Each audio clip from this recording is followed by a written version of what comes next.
ఈరోజు నేను పెసరట్టు చేస్తున్నాను.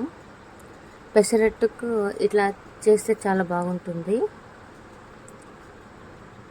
చూడండి ఎంత ఎర్రగా బాగా వచ్చిందో. అలా చేయాలి. దీనికి మనము ఏ విధంగా తయారు చేసుకోవాలి ఇప్పుడు చూద్దామండి. ఫస్ట్ మనము 2 కప్పుల పెసర బ్యాళ్ళు తీసుకోవాలి. దానికి అరకప్పు బియ్యం తీసుకోవాలి. ఎందుకంటే క్రిస్పీగా ఉండడానికి, లేకపోతే మెత్తగా ఉంటుంది. దీన్ని మనము కడుక్కొని ఇట్లా రోజంతా ఉంచుకోవాలి. ఎంతసేపు అయితే మనం నానబెట్టుకుంటామో అంత బాగా వస్తుంది దోశ అనేది. చూడండి, ఇప్పుడు మనము నైట్ అంతా నానబెట్టుకున్న వాటర్ని ఇప్పుడు మనం వాష్ చేసుకొని ఇట్లా తయారు చేసుకోవాలి. దీన్ని మిక్సీకి వేసుకోవాలి. ఫస్ట్ కొద్దిగా వేసుకోవాలి. చూడండి, ఇది ఫస్ట్ గ్రైండ్ చేసుకుని దీంట్లో పసుపు వేసుకుంటే కలర్ అనేది చేంజ్ అవుతుంది, చాలా బాగా వస్తుంది పెసరట్టు.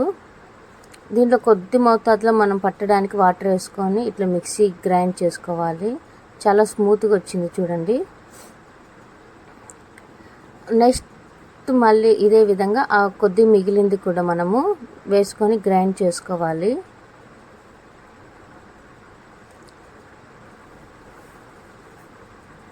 ఇలా గ్రైండ్ చేసుకున్న దాన్ని మనం అన్నిటిని ఒక బౌల్లోకి వేసుకొని బాగా మిక్సింగ్ చేసుకోవాలి.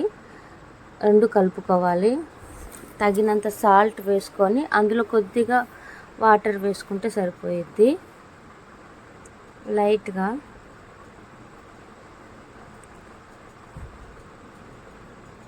నెక్స్ట్ నేను ఒక పెద్ద ఆనియన్ తరిగి పెట్టుకున్నాను, దాన్ని ఒక బౌల్లోకి వేసుకుంటున్నాను. అందులో పచ్చిమిరపకాయలు 3, అల్లం వెల్లుల్లి పేస్ట్ కొద్దిగా, జీలకర్ర 1/2 టీ స్పూన్, వీటన్నిటి మిక్సింగ్ చేసుకుంటున్నాను. ఇవి ఎందుకంటే మనము పెసరట్టు మీద వేయడానికి చాలా టేస్టీగా వస్తుంది.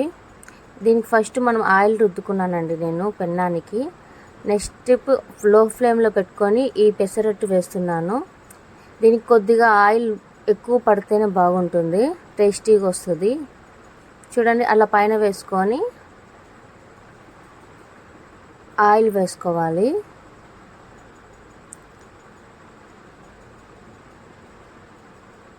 చూడండి ఎంత క్రిస్పీగా వచ్చిందో, చాలా బాగా వచ్చింది dosa. Thank you for watching.